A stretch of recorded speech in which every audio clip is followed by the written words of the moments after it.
So with that, left foot on the brake, right foot on the gas.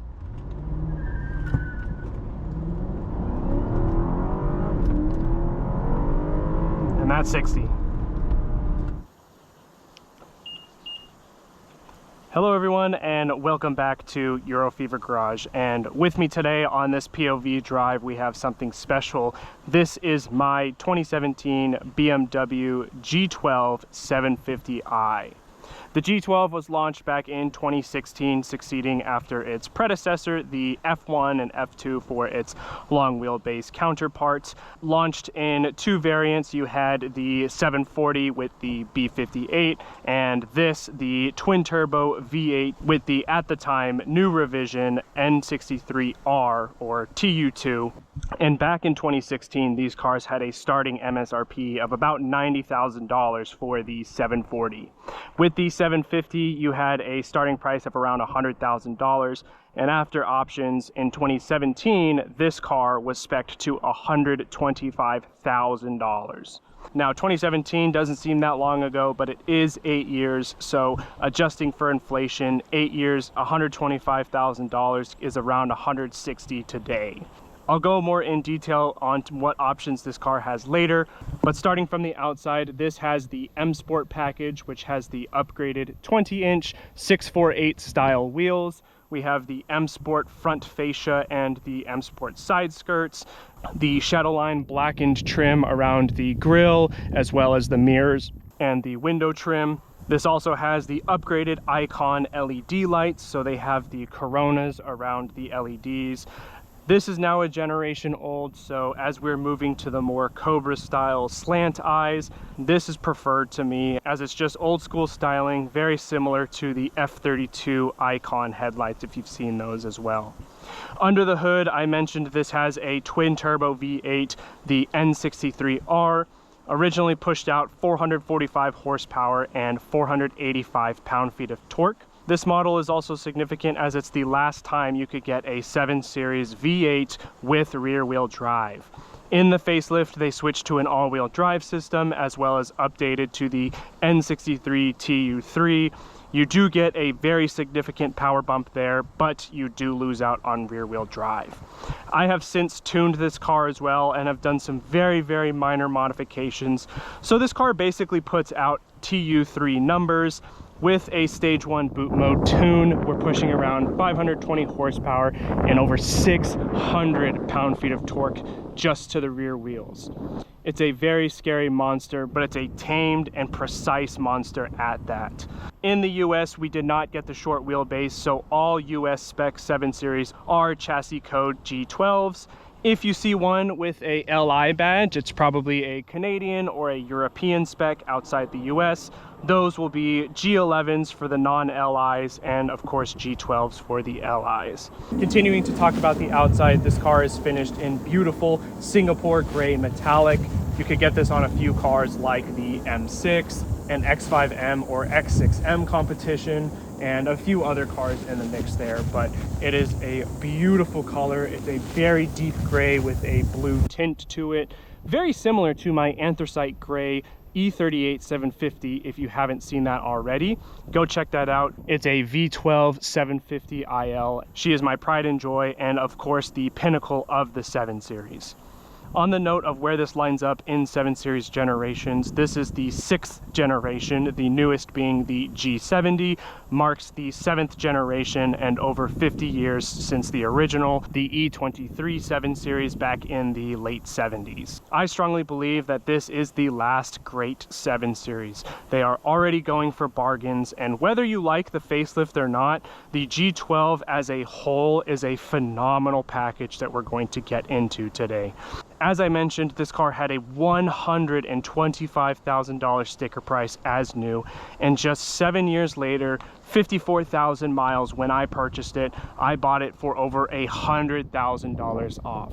That's right, in March of 2024, I picked this car up in California with only 2 owners, 3 keys and only 54,000 original miles, and I purchased it for $25,000. These cars are absolute bargains. And while the M550 might be a little bit more wieldy in size, part of the goal today is to explain to you why you need a 7 Series, why they are such great deals, and of course just share the experience of what it's like to own, maintain, and live with a executive full-size sedan in 2025, living near a city like Austin. So now that we've done a quick walk around, let's talk a little bit more about practicality, usability, and starting with the rear. As with any luxury sedan at this time, you have a power tailgate, which opens effortlessly and reveals a huge load floor with tons of sound deadening. I don't know if you can hear how little my voice echoes versus out here. But without having a spare underneath the load floor, you have a lot more space versus the E38. You could get an optional spare underneath, but this car is not equipped with it as it has the integral rear steering. So that means this car has 3 batteries. There's an H9 and a small battery to the left of it, as well as a 3rd battery under the hood for the auxiliary electronics. And if you're lazy like me, or your hands are full and you don't want to press the button to close the trunk, you can always waft your foot underneath and it will close for you. Now, having seen how much trunk space there is, let's talk about the most important, which is the rear seats in the back of a 7 Series, where you'll most likely be driven if you own one of these cars.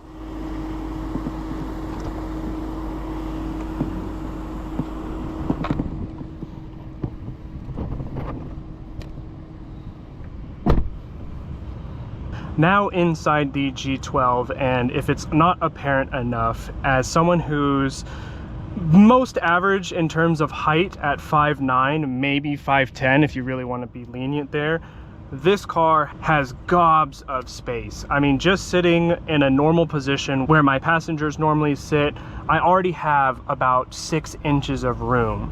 But if you are more vertically gifted than I am and you need more space, you can enter in here with our tablet, of course, and adjust the person in front of you and give yourself even more room. Now, you can get the rear executive seating, which has the 2-seater lounge with the center console here in the middle.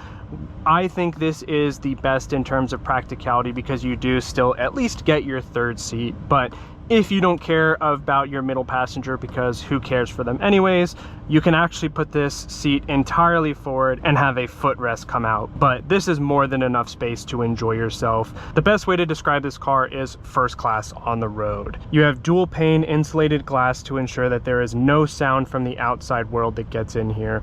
But if the sun and the peasants are getting to you, you also have your sunshades all around, as well as a 2nd sunroof up here. Speaking of the headliner, it's also finished in anthracite Alcantara. Depending on what color interior you went with, you could get a matching set. So if you had more of like a ivory, you could have an ivory Alcantara as well. If you're wondering what these 2 little squares are up here, these are actually makeup lights, or I guess if you want to call them CEO lights, in case you have to get yourself ready before a meeting.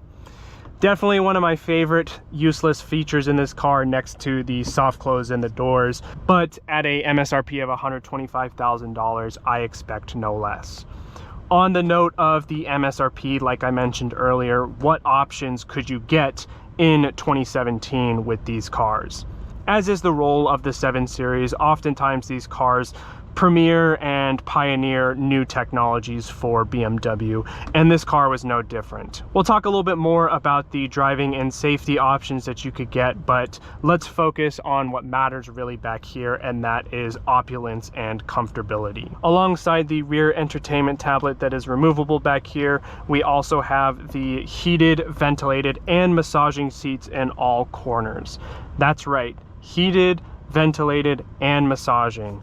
And if that wasn't enough, all the buttons are brushed in this galvanized aluminum that comes with the executive package alongside with the sunshades. So no matter what materials you're touching, it is always going to be wood, leather, or some form of metal. Seeing that the driver ahead of me is an entire county ahead of me, if I'm too lazy to reach the buttons and change the temperature, I can of course control that from back here. Or if I don't like the music choice of the front, I can always change that as well. I also have the ability to control these sunshades if I can't literally reach over 5 inches to my right to close the sunshade. But I get it if you want to close or open the left side, so I'll give them props there. Last fun thing to point out about this party trick is the driving information. While I can't plug in my own destinations back here, I can track my chauffeur's speed as well as their MPGs. So if they are using too much gas, I can fire them on the spot and then have my helicopter pick me up at these coordinates. So one of the funniest features of these cars, this also ranks in the top 5 of useless features. If that wasn't enough, the heated seats also have heated touch points, which includes both armrests here. So on the rare occasion we freeze and go under 70 degrees here in Texas, both your armrests will heat up alongside your seat. And if that wasn't enough, you can also control the heating distribution. Do you want more in your butt? Do you want more in your back? I don't know, but you have that choice. That is something hilarious about this car, is having so many different options for things you never thought you would need. I guess that's the whole purpose of an executive car that costs 6 figures. Continuing down the line items of the $125,000 MSRP, you also have the $3,400 Bowers & Wilkins sound upgrade, which upgrades you from the base Harman Kardon at around 12 speakers and 600 watts. The Bowers & Wilkins system has 16 channels and over 1,400 watts of power. It is absolutely crystal clear and my favorite sound system next to the Bang & Olufsen that you got in previous cars.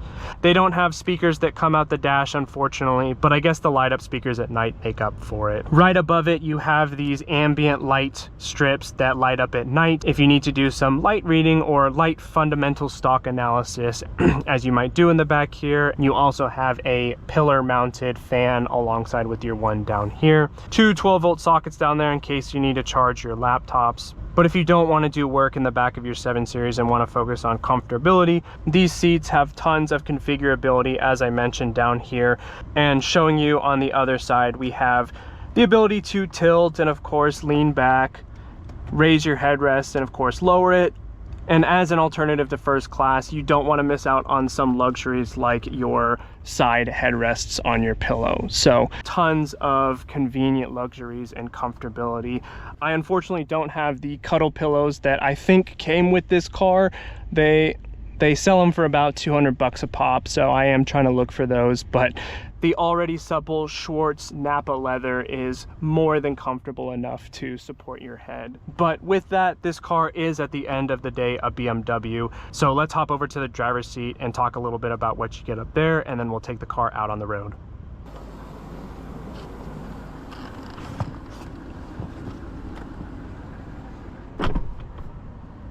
Now sitting in the pilot seat rather than the driver's seat here in the 7 Series, you are immediately greeted with all of the high quality materials that I had mentioned earlier. The extended leather on the dashboard, the aluminum buttons, as well as the wood trim here in the center console. I'm not a fan of piano black, so fortunately in this car it has very, very little. These are all standard in all iDrive 6 and 7 cars at the time, so I'm okay with all of this being piano black. It's expected. Seeing that this car is now 7 years old, this car actually had iDrive 5. I've since updated it to iDrive 6. It is still fairly responsive. It does look a little bit dated at this point, but I still have internet connectivity and I can actually use the car as a hotspot if I want to do work on the go like I mentioned. Now continuing down our line items on the $125,000 MSRP, even though this car is an M Sport, it actually technically did not come with an M Sport wheel. This one is from a M760 pre-facelift because it doesn't have driving assistant professional. We do have driving assistant though with the adaptive cruise and lane keep functionality.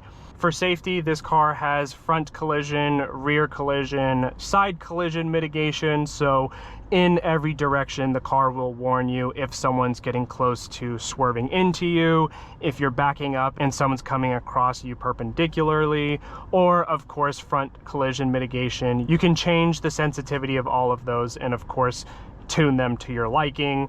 I'm not a fan of steering intervention, so I always take that off. But it's just the right amount of intervention for me to feel like the car is actively trying to keep me safe without me feeling overly reliant on the system, as we've seen in a lot of modern cars today, like Teslas and cars that have full autopilot capabilities. That's not what we're here for. This is a BMW, like I mentioned. It's about the driving experience. So let's take this out on the road and see what it's like to drive a $125,000 BMW 7 Series. All right, let's start with our 0 to 60 test. Getting everything in sport mode. We'll do it in standard and not my individual. Let's grab the sport displays, sport mode. I'm gonna do a rolling start rather than a full dig because I don't want to blow up my rear differentials. So with that, left foot on the brake, right foot on the gas.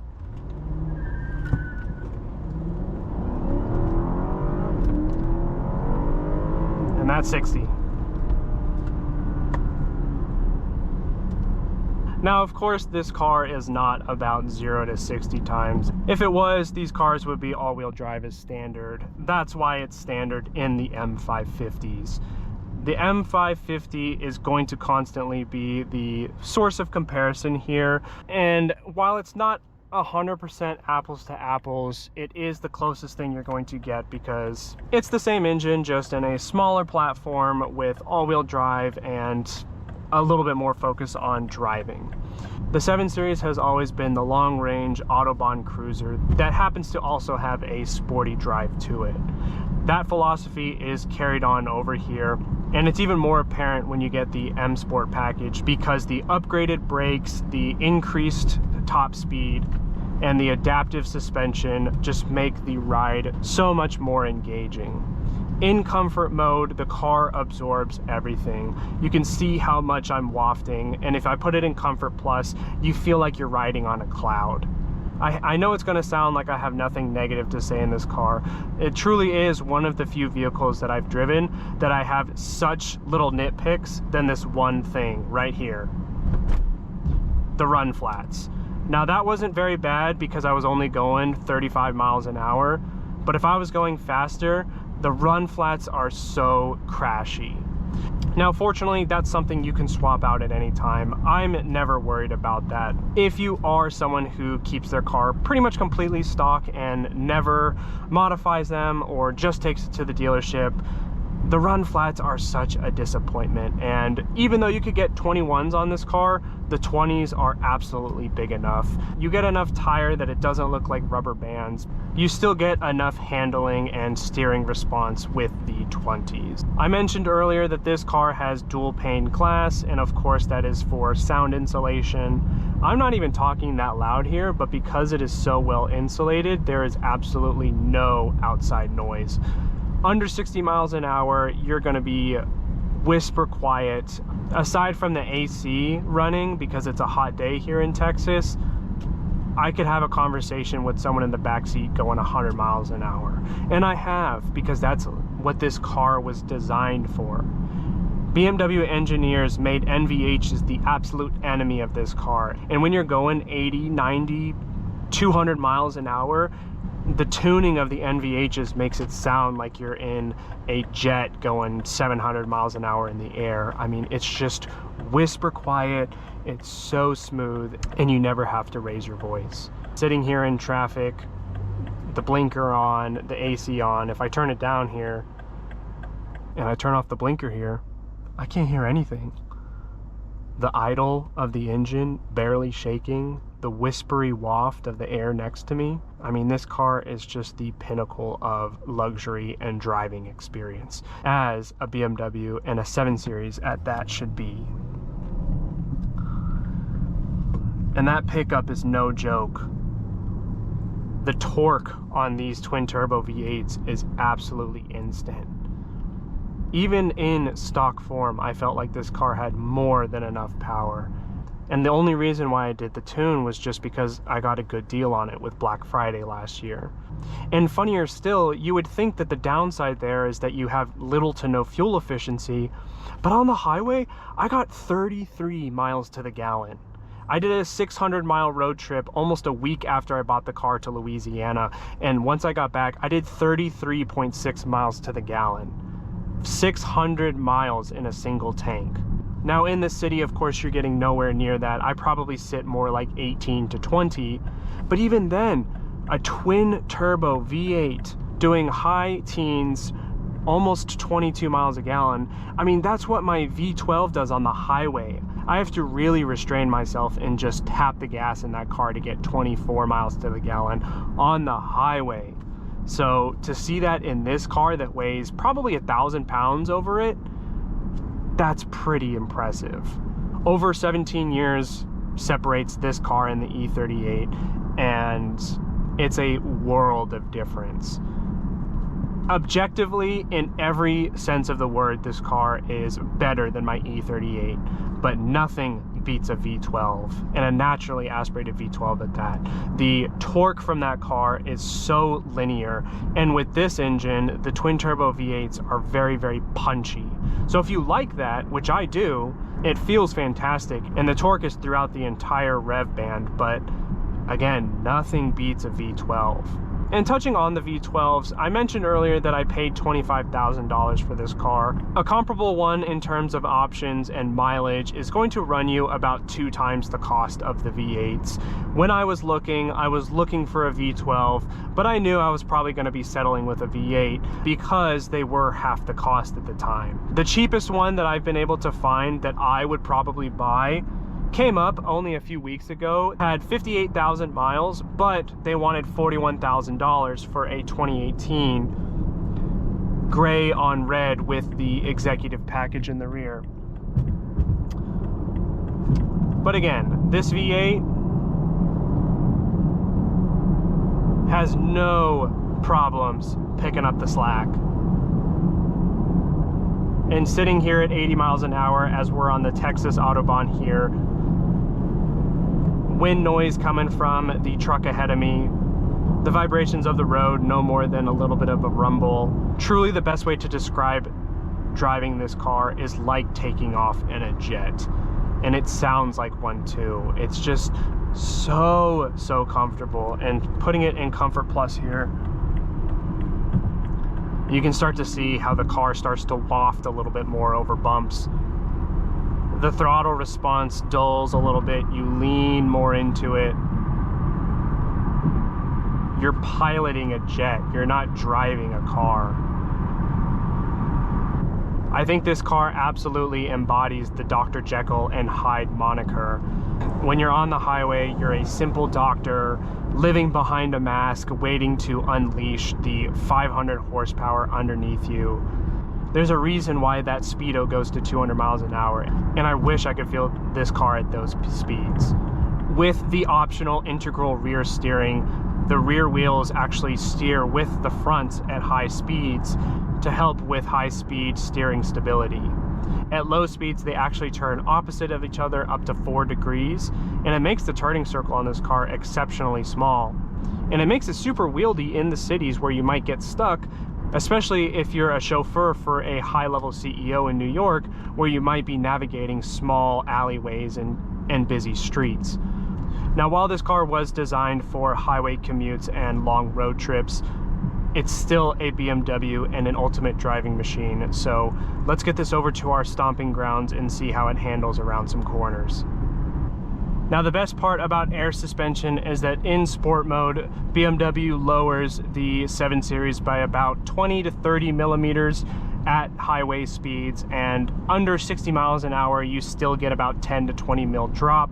So as I'm tossing this nearly 5,000 pound car in these turns, it has no problems shifting weight.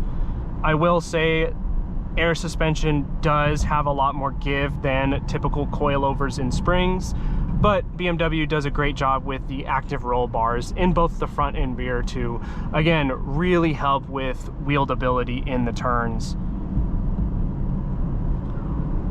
Now, while it's no 1 Series, especially when it comes to weight distribution, the V8 is really heavy up front, and you can feel it as there's not a lot of weight in this car in the back. It still has a 53-47% weight distribution. And using those big 4-piston brakes up front, I have no problem stopping this car. The air ride, while stiffened in sport mode, still absorbs the bumps exceptionally well. It's just a little bit firmer, as you would expect in a sport mode.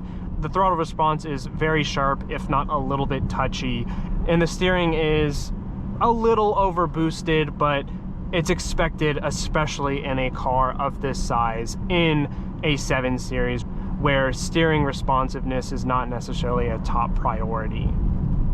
But with all that said, I love this car and there's a reason why I bought it. So let's move over to final thoughts and conclude this video. All right, so what are my thoughts on the G12 7 Series?